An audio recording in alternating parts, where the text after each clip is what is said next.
Welcome back to Anju's നാടൻ രുചികൾ. ഇന്ന് നമ്മൾ ചിക്കൻ്റെ ഒരു റെസിപ്പിയാണ് ചെയ്യാൻ പോകുന്നത്. ഇന്ന് നമ്മൾ ചിക്കൻ കൊണ്ടൊരു കബാബാണ് തയ്യാറാക്കുന്നത്. ഇന്ന് തയ്യാറാക്കുന്നത് രശ്മി കബാബാണ്. അപ്പോൾ നമുക്ക് ഇത് എങ്ങനെയാണ് തയ്യാറാക്കുന്നത് നോക്കാം. അതിനാവശ്യമായിട്ട് ഞാനിവിടെ 1/2 കിലോ ചിക്കൻ ബ്രസ്റ്റ് പീസ് എടുത്തിട്ടുണ്ട്. ഇങ്ങനെ കുറച്ച് വലുപ്പത്തിൽ കട്ട് ചെയ്തെടുത്തിട്ടുണ്ട്. ഇനി ഇതിനായിട്ട് ഒരു മിക്സ് റെഡിയാക്കണം. ഇതൊന്ന് മാരിനേറ്റ് ചെയ്ത് വെക്കാൻ. അതിനാവശ്യമായിട്ടുള്ള ഇൻഗ്രീഡിയൻസ് എന്തൊക്കെയാണെന്ന് നോക്കാം. ആദ്യം തന്നെ നമുക്ക് ഒരു പിടി മല്ലിയിലയും അതിൻ്റെ പകുതി ഭാഗത്തോളം പുതിനയിലയും വേണം. പിന്നെ എരിവിനാവശ്യമായിട്ടുള്ള പച്ചമുളക്, ഇഞ്ചി, വെളുത്തുള്ളി, പിന്നെ കുറച്ച് നാരങ്ങാ നീര്, ഉപ്പ് ഇത്ര കൂടി ചേർത്തിട്ട് ആദ്യം തന്നെ മിക്സിയിലിട്ടൊന്ന് നന്നായിട്ട് അരച്ചെടുക്കാം. മല്ലിയില ചേർക്കാം, പുതിനയില ഇട്ട് കൊടുക്കാം. പിന്നെ എരിവിനാവശ്യമായിട്ടുള്ള പച്ചമുളക്. ഈ പച്ചമുളകിന് നല്ല എരിവുണ്ട്, അതുകൊണ്ട് ഞാൻ ഒരു മുളകേ ചേർക്കുന്നുള്ളൂ. നിങ്ങൾക്ക് എരിവ് കൂടുതൽ വേണമെന്നുണ്ടെങ്കിൽ കൂടുതൽ പച്ചമുളക് ചേർക്കാം. പിന്നെ ഒരു ചെറിയ കഷ്ണം ഇഞ്ചി, അത് ഞാനൊന്ന് 3ആയിട്ട് കട്ട് ചെയ്തെടുത്തിട്ടുണ്ട്. പിന്നെ കുറച്ച് വെളുത്തുള്ളി, നമ്മുടെ ചിക്കൻ്റെ ടേസ്റ്റിന് ആവശ്യമായിട്ടുള്ള വെളുത്തുള്ളി കൂടി ചേർക്കാം. ഇനി ഇതിലേക്ക് കുറച്ച് നാരങ്ങാ നീര് ചേർക്കാം. ഒരു അര നാരങ്ങയുടെ നീര് എടുത്തിട്ടുണ്ട്. ചിക്കൻ ആവശ്യമായ ഉപ്പ്. ഇനി ഇത് വെള്ളം ചേർക്കാതെ നല്ല ഫൈൻ പേസ്റ്റായിട്ട് അരച്ചെടുക്കാം. ഇപ്പോൾ ദാ മല്ലിയിലയുടെയും പുതിനയിലയുടെയും മിക്സ് ഇവിടെ നന്നായിട്ട് ഞാൻ ഫൈൻ പേസ്റ്റായിട്ട് അരച്ചെടുത്തിട്ടുണ്ട്.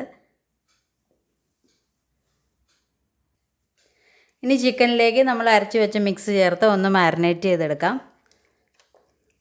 ഇനി ജിഞ്ചർ ഗാർലിക് പേസ്റ്റ് സെപ്പറേറ്റ് ആണോ ഉള്ളെങ്കിൽ അത് ഈ സമയത്ത് മാരിനേറ്റ് ചെയ്യുമ്പോൾ ചേർത്താൽ മതി. നമ്മളിപ്പോൾ ഫ്രഷായിട്ട് എടുത്തതുകൊണ്ടാണ് ഇതിൻ്റെ കൂടെ ഞാനിട്ട് അരച്ചത്. ഇനി ഇത് നന്നായിട്ടൊന്ന് മിക്സ് ചെയ്തെടുക്കാം.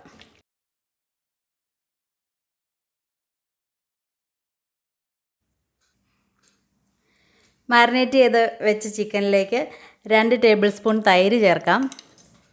അധികം വെള്ളമില്ലാത്ത, അധികം പുളിയില്ലാത്ത തൈര് ചേർക്കാം. ഇനി ഇതിലേക്ക് ഒരു 4 ടേബിൾ സ്പൂൺ പാൽപ്പൊടി ചേർക്കാം. ഇതും കൂടി ചേർത്ത് നന്നായിട്ടൊന്ന് ഇളക്കി യോജിപ്പിക്കാം. ഈ സമയത്ത് ഇതിൽ ഉപ്പ് കുറവുണ്ടെങ്കിൽ കുറച്ചുകൂടി ഉപ്പ് ചേർക്കണം. കാരണം നമ്മൾ തൈര് ചേർക്കുമ്പോൾ കുറച്ചൊന്ന് ഉപ്പിൻ്റെ ആവശ്യം വരും. അപ്പോൾ കുറച്ച് ഉപ്പ് കൂടി ചേർക്കാം. അധികം ഉപ്പിൻ്റെ ആവശ്യമില്ല, ഒരു 2 നുള്ളു ഉപ്പേ ഞാൻ ചേർത്തിട്ടുള്ളൂ. ഇനി ഇതെല്ലാം കൂടി ചേർത്തിട്ട് നന്നായിട്ടൊന്ന് ഇളക്കി യോജിപ്പിക്കാം.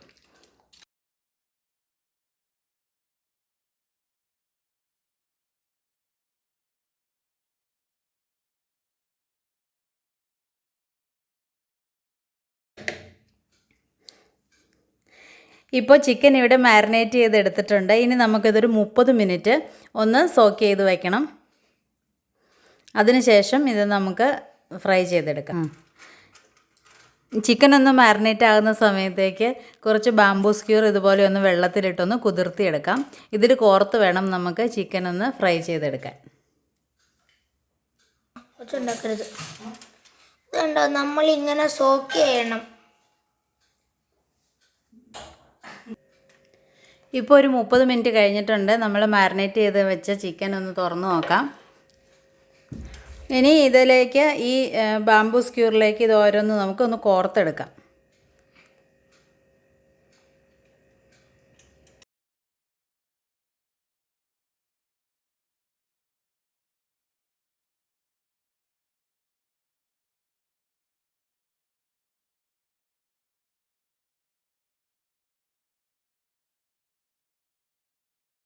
ഇതാ ഇപ്പോൾ നമ്മൾ സ്റ്റിക്കിലെല്ലാം കോർത്തെടുത്തിട്ടുണ്ട്. ഇനി നമുക്കിതൊന്ന് ഫ്രൈ ചെയ്തെടുക്കാം.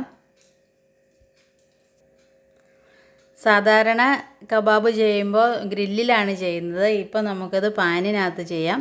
ഞാനിപ്പോൾ പാൻ നന്നായിട്ട് ചൂടാക്കി അതിലേക്ക് 1 ടീസ്പൂൺ ഓയിലൊന്ന് ഒഴിച്ചിട്ട് കൊടുത്തിട്ടുണ്ട്.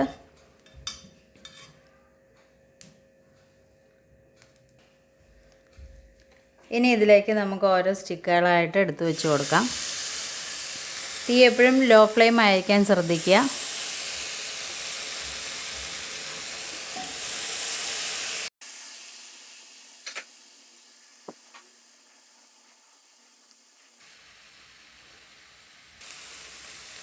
ഓരോ സൈഡ് ചെറുതായിട്ടൊന്ന് വെള്ളം ഒക്കെ വറ്റി കഴിയുമ്പോൾ ഒന്ന് മറിച്ച് വെച്ച് കൊടുക്കുക.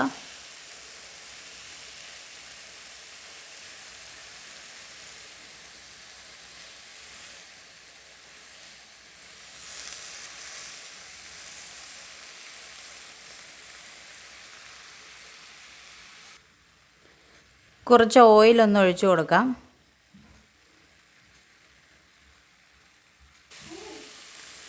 ഓരോ വശം വേകുന്നത് വരെ ഇങ്ങനെയൊന്ന് തിരിച്ചു മറിച്ച് വെച്ച് കൊടുക്കാം.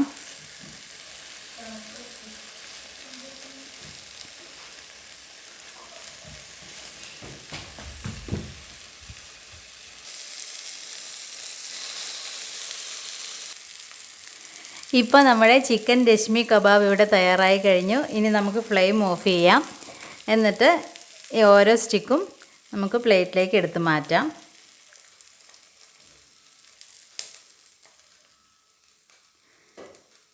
അപ്പോൾ ഇതെല്ലാവരും ട്രൈ ചെയ്ത് നോക്കുക. ഇത് വളരെ സിമ്പിളും വളരെ ടേസ്റ്റിയുമായിട്ടുള്ള ഒരു ചിക്കൻ കബാബാണ്. അപ്പോൾ ഇതെല്ലാവരും ട്രൈ ചെയ്ത് നോക്കിയിട്ട് നിങ്ങളുടെ കമൻസും ഫീഡ്ബാക്കും ഒക്കെ അറിയിക്കുക. Thanks for watching. Thank you.